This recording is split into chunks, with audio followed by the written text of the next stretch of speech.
Hello friends, সবাইকে স্বাগত জানাচ্ছি আমাদের রান্নার ব্লগে। তো আজকে রান্না করে দেখাবো লাউ দিয়ে চিংড়ি মাছ। এখানে লাউ কেটে ধুয়ে নিয়েছি। তো এবারে চলুন রান্নায় চলে যাই।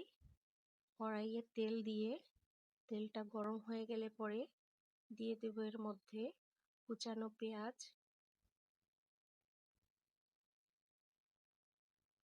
দিয়ে হালকা করে ভেজে নিব পেঁয়াজটা।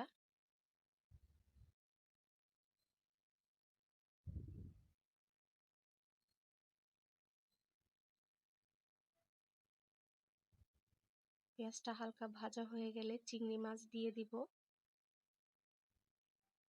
চিংড়ি মাছ এবং পেঁয়াজ একত্রে ভালো করে ভেজে নিব।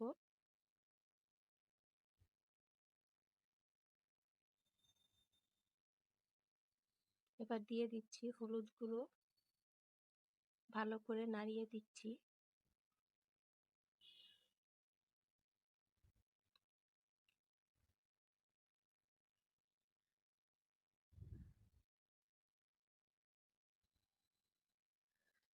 দিয়ে দিলাম আদা বাটা, রসুন বাটা, একদম অল্প পরিমাণে দিয়েছি।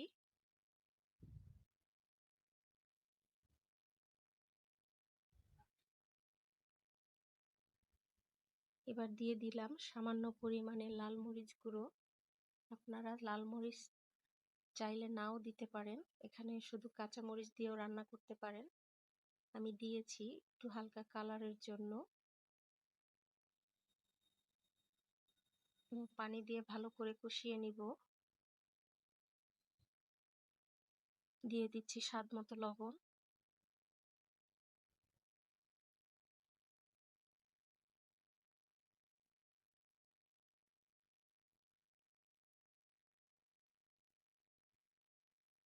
মশলাটা ভালো করে কষিয়ে নিব।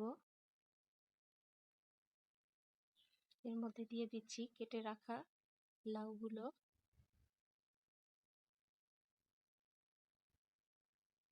ভালো করে নাড়িয়ে দিব। আর লাউ রান্না করতে বাড়তি পানি দিতে হবে না, কারণ লাউ যেহেতু একটি পানি জাতীয় সবজি, এখান থেকে পানি বের হবে। আর যেহেতু এখন গরমের সিজন চলে এসছে, তো আমরা এরকম লাউ জাতীয় সবজি অর্থাৎ পানি জাতীয় সবজি খেতে পারলে শরীরে পানির অংশ ঘাটতি যেটা থাকে সেটা পূরণ হবে। আর গরমে দেখা যায় যে অনেকে খাবার দাবার খেলে বুক জ্বালা পোড়া করে, পেটের সমস্যা হয়। তো লাউ খেলে এই এই ধরনের সমস্যা থেকে পরিত্রাণ পাওয়া যাবে। লাউয়ে যথেষ্ট পরিমাণে পুষ্টিগুণ আছে। যাদের ইউরিক অ্যাসিড বাড়তি আছে তারা অনায়াসে এরকম লাউ রান্না করে খেতে পারেন, সেটা স্বাস্থ্যের জন্য খুবই ভালো হবে। দেখুন পানি বের হয়ে এসছে, আমি কোনো পানি দেই নাই। এই পানিতেই লাউ সিদ্ধ হয়ে যাবে।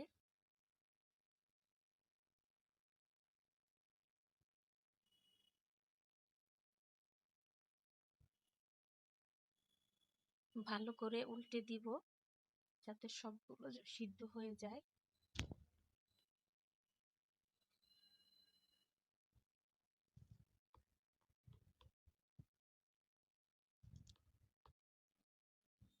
ঢাকনা খুলে আবারও নেড়ে দিব ভালো করে।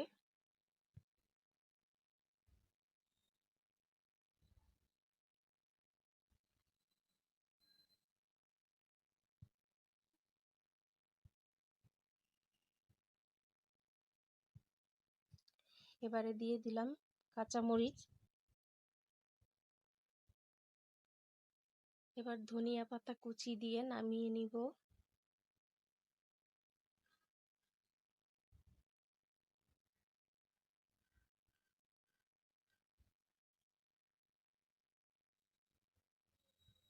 বন্ধুরা, তৈরি হয়ে গেল লাউ চিংড়ি মাছের রেসিপি।